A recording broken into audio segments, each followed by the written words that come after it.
1000 இயர்ல தானே நியாய தீர்ப்பு. நியாய தீர்ப்பு கிறிஸ்துவ சபையும் தானே சேர்ந்து கொடுக்கணும். நியாய சங்கம் உட்காரம்னா கிறிஸ்து மட்டும் இல்ல சபையும் சேர்ந்து உட்காரும் அப்படின்னு அர்த்தம்.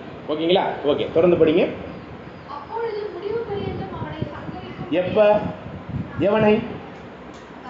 அந்த கிறிஸ்துவை நியாய சங்கமாகி 1000 வருட அரசாட்சியினுடைய நியாய தீர்ப்பின் நாள்ல முடிவு கட்டப்படுமா, இல்ல 1000 வருஷ ஆட்சிக்கு முன்னாடியே முடிவு கட்டப்படுமா? கவனிச்சு சொல்லுங்க பதில. 1000 வருட அரசாட்சியா நியாய சங்கம் உட்கார்ந்த பிறகு அவனுக்கு அந்த கிறிஸ்துவுக்கு முடிவு உண்டாகுமா, 1000 வருட அரசாட்சி ஆரம்பிக்கிறதுக்கு முன்னாடி, அதாவது 1874க்கு முன்னாடி முடிவு கட்டப்படுமா? உட்கார்ந்த பிறகுதான். 1874 ஆகி இன்னைக்கு கோப்பமா இருக்க ஏங்கிக்கிட்டு இருக்கா?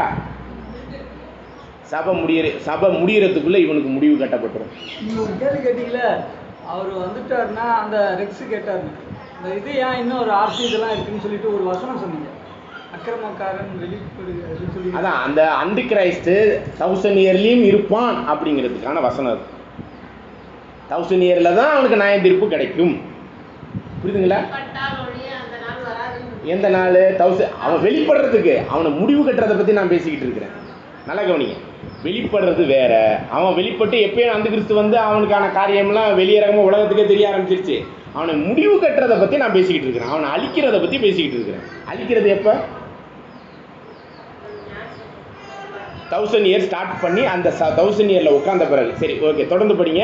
இந்த நியாய சங்கத்தில் உட்கார்ந்து இருக்கிறவங்களுக்கு என்னென்ன பொறுப்பு, எவ்வளோ நாளைக்கு? படிங்க.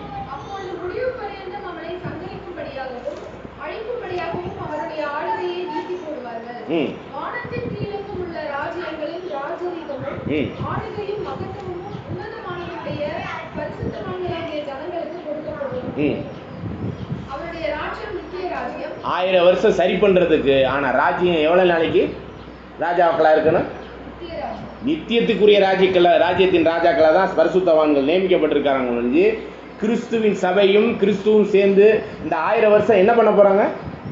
எல்லாத்தையும் சரி பண்ண போறாங்க. அதுக்கான நாள் தான் இந்த 1000 வருட அரசாட்சி. சரியில்லாத அசைஞ்சிக்கிட்டு இருக்கிறதெல்லாம் அசையாம கரெக்டாக கொண்டாந்து வைக்கிறதுக்கு தான் இந்த 1000 வருட அரசாட்சி. 1000 வருட அரசாட்சி முடியும் போதெல்லாம் எல்லாம் சரியாகி போயிடும். ஓகேங்களா? ஓகே, இப்போ இன்னொரு விஷயம், இந்த அந்த கிறிஸ்துவை எப்போ அழிக்கலாங்கிறதுக்கு இன்னொரு வசனம் படிக்கலாம் பாருங்க. 2 தெசலோனிக்கேயர் 2ஆம் அதிகாரம் 3, 4 மற்றும் 8.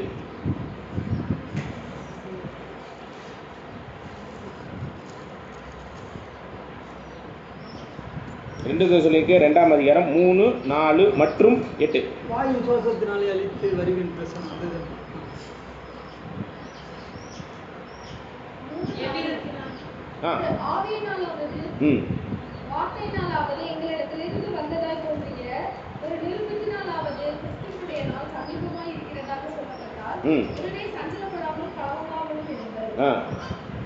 மூணு 4 மற்றும் 8 படிச்சு முடியத்தோட நம்ம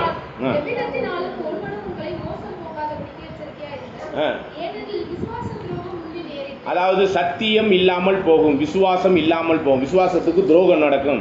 எப்படிங்க சத்தியம் இல்லாமல் போகும்னு காலையில் கேட்டீங்கல்ல? தேவ ஆவிதான் எங்களோட முடிவு காலம் வரையும் இருக்குன்னு. ஆனால் இங்கே என்ன பண்ணிடுவாங்களா?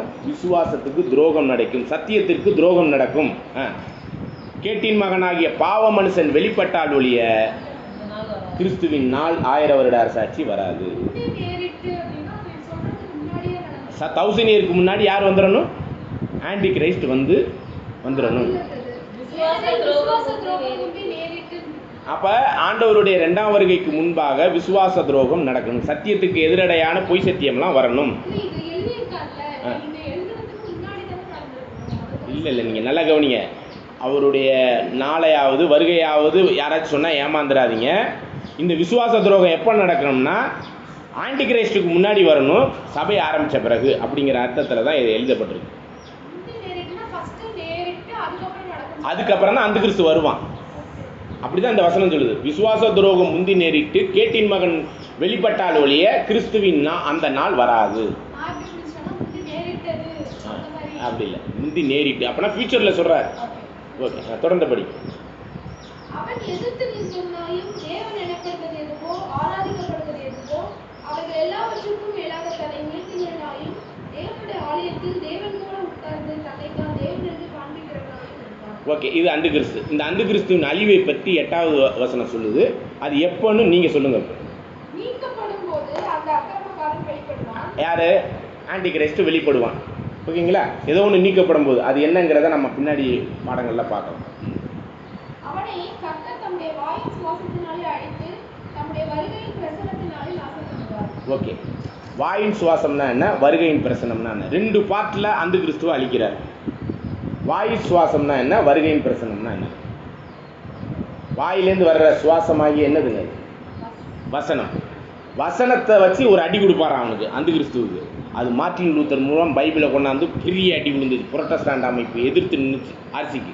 அதான் வாயின் சுவாசம். அப்போ தான் பைபிள் காணாமல் போன பைபிள் வெளியே வந்து புரொட்டஸ்டாண்ட் அமைப்பு ஆர்சிக்கு ஒரு பெரிய போப்புக்கு ஒரு பெரிய அடி கொடுத்தது. 1517 மார்ட்டின் லூத்தர் வந்தது 1517. ஏறக்குறைய 30 வருஷம் அவருடைய ஊழியத்தில் ஆர்சிக்கு எதிர்த்து நின்று, போப்புக்கு எதிர்த்து நின்று, நீ அந்து கிறிஸ்துடா அப்படின்னு சொன்னவர், முதல் சொன்னவர் மார்ட்டின் லூத்தர். அதான் வாயின் சுவாசத்தினால் அவர் வர்றதுக்கு முன்னாடி பைபிளை வச்சு ஒரு அடி, புரியுதுங்களா? அவனை அழிக்கிறது எப்போ? வந்து இருக்கும்போது தான். 2ஆம் வருகையில் வந்து 1000 வருட அரசாட்சி செய்யும்போது தான் அவனுக்கு அழிவு. 1000 இயருக்கு முன்னாடியோ வருகைக்கு முன்னாடியெல்லாம் இல்லை. அப்போ 1000 இயரில் நம்ம இருக்கிறோம்னா இந்த ஆன்டி கிரைஸ்டுக்கு கொஞ்ச காலம் திரும்பவும் தலைமை எடுக்கணும்னு வசனம் இருக்குது. அது எங்கே இருக்குன்னா, வெளிப்படுத்தின விசேஷம் 17ஆம் அதிகாரத்தில் 2வது வசனத்தில்.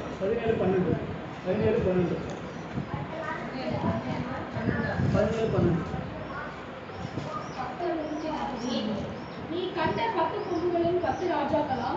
இவர்கள் இன்னும் ராஜ்யம் பெறவில்லை. இவர்கள் மிருகத்துடனே கூட 1 மணி நேரம் அளவும் ராஜாக்களுக்குள்ள அதிகாரம் பெற்றுக் கொள்கிறார்கள். இந்த மிருகம்னா யாரு? மிருகத்துக்கு 666ங்கிற இலக்க முறையா அந்து கிறிஸ்து. இந்த மிருகத்தோடு கூட எவ்வளோ மணி நேரம்? கொஞ்ச காலத்துக்கு இந்த 1000 வருட அரசாட்சியிலே தலைமை எடுத்து தன்னை தலைமைத்துவத்துக்கு போகும்பொழுது இந்த போப்பு மார்க்கத்தையும் முழு கிறிஸ்தவத்தையும் அடிக்க போகிறது யாருன்னா, மாமிசத்திலே இருக்கிற சபை தான் அவங்கள ஒழிச்சு கட்ட போகிறாங்க. நாம தான். அதுக்கு வசனம்லாம் நம்ம பின்னாடி ஒரு தீர்க்கதரிசனத்தில் பார்ப்போம். இதுவே உங்களுக்கு எக்ஸ்ட்ரீமாக இருக்கும் இன்றைக்கி நம்ம எடுத்த ஒரு சில விஷயம். இல்லை பிரதர், இது நிறைய இது நாங்கள் முதல்ல படித்தனால மேட்ச் ஓகே. ஆனால் இதுவே உங்களுக்கு டைஜஸ்ட் பண்ணுறதுக்கு ரொம்ப கஷ்டமாக தான் சரிங்களா? ஓகே, இப்போ நம்ம என்ன பண்ணிடலாம்னா, ஆல்மோஸ்ட் உங்கள் கேள்விகளுக்கெல்லாம் பதில் சொல்லிட்டேன்னு நான் நினைக்கிறேன். சொல்லாதது இருந்துச்சுன்னா நம்ம அடுத்த கூடுகை உங்களுக்கு ரெடி பண்ணுங்கள். இதே மாதிரி உட்காந்து நம்ம டிஸ்கஸ் பண்ணுவோம். ஓகே, இப்போ இந்த ஒரு விஷயத்துலலாம் உங்களுக்கு நம்ம எடுத்து கொடுத்ததெல்லாம் வசனம். நான் கண்ட கனவையோ இல்லை ரசல் பிரதர் எழுதி கொடுத்தாருன்னு சொல்லி அந்த ரீப்ரின்ஸையோ வால்யூமையெல்லாம் உங்கள்கிட்ட பேசினேன். ஆனால் இதெல்லாம் எங்கேருந்து இந்த விஷயத்தெல்லாம் எடுத்து பேசினேன்னா அந்த வால்யூம்லேருந்து வசனத்தின் அடிப்படையில் மட்டும் தான் உங்கள்கிட்ட பேசுவேன். இதை ஷார்ட்டாக ஒன்று மட்டும் சொல்லிடுங்க. இது 2 நிமிஷத்தில் முடிச்சிருக்கேன். மிகாயேல் இயேசு கிறிஸ்து அப்படிங்கிற இதை லைட்டாக சொல்லிடுங்க. இப்போ ஓகே, அப்போ இந்த காரியத்தில் ஓரளவு நீங்கள் கேட்ட கேள்விகளுக்கான பதிலெலாம் நம்ம சொல்லிட்டோம். வேறு எதுவும் பெண்டிங் இருந்துச்சுன்னா சொல்லுங்கள், அதை நான் சின்ன சின்ன இதில் நம்ம கிளியர் பண்ணிக்கிட்டோம். மற்ற இந்த சாத்தான் இருக்கிறானா இல்லையா இதெல்லாம் வந்து ஒரு தனி பாடமாக நம்ம பார்க்கணும். இல்லை சொல்கிறேன், அதை வந்து நம்ம தனி பாடமாக இங்க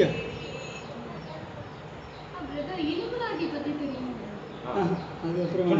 அதுல வந்து 13 டெட்லைன்ஸ் தான் வந்து இத பண்றாங்கன்னு சொல்லி, அதுல ஒரு டெட்லைன் வந்து ரசல் டெட்லைன் இருக்கு. அதுல ஒரு சிடி ரசல், சார்லஸ் ஸ்டேட் ரசல். அவ்வளவுதான். அப்ப எப்படி இது உலகம் சொல்லிக்கிட்டு இருக்கு. இல்லடா, இது யார் சொல்றா? தேவனா? வசனம் சொல்லல, உலகம் சொல்லுது. இந்த எலிமினாட்டிஸ்ங்கிற ஒரு காரியமே யார் சொல்லிக்கிட்டு இருக்கிறா? நடக்கட்டும். ஏன்னா இந்த பிரச்சனையே நம்மளால தான் இந்த உலகத்தில். அது தெரியுங்களா? உங்களை யாரும் தொடாமல் இருக்கிறாங்க, சேஃப்டியாக இருக்கிறீங்க. ஆனால் பிரச்சனையே வேதமானவர்கள் தான். இந்த சத்தியத்தை பேசிக்கிட்டு இருக்கிறவங்களுக்கு தான் உலகத்துக்கே பிரச்சனை. இந்த உலக ராஜ்யம் இருக்கட்டும்னா இந்த ராஜ்யம் இல்லை, தேவனுடைய ராஜ்யம் பேசிக்கிட்டு இருக்கிறது யார்? அதெல்லாம் பேஸ்.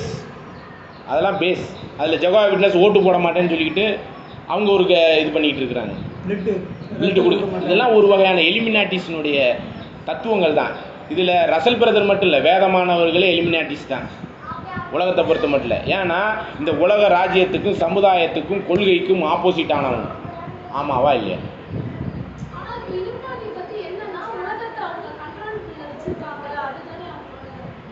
அதான் சிஸ்டர், இது வந்து இன்டெலிஜென்ஸினுடைய ஒரு தகவல்.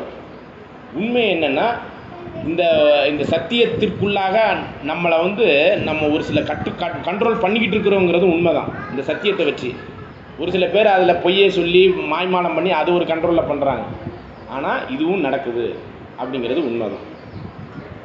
இன்டைரக்டாக இஸ்ரேல் நாடு, வேதமானவர்கள், சிடி ரசனுடைய போதனைகள், இந்த ஜெகோவா விட்னஸ், இது மாதிரி ஒரு சில குரூப் வந்து உலகத்துக்கு தேவையில்லாதவங்க தான். ஆமாவா இல்லையா?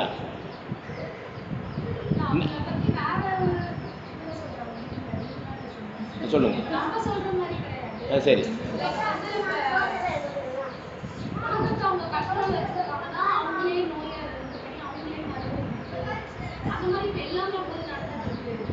சரி. சிடி ரசல் அவர் என்ன நோய் கொடுத்தாரு? அதுதான் இப்போ எலிமினாட்டிஸு.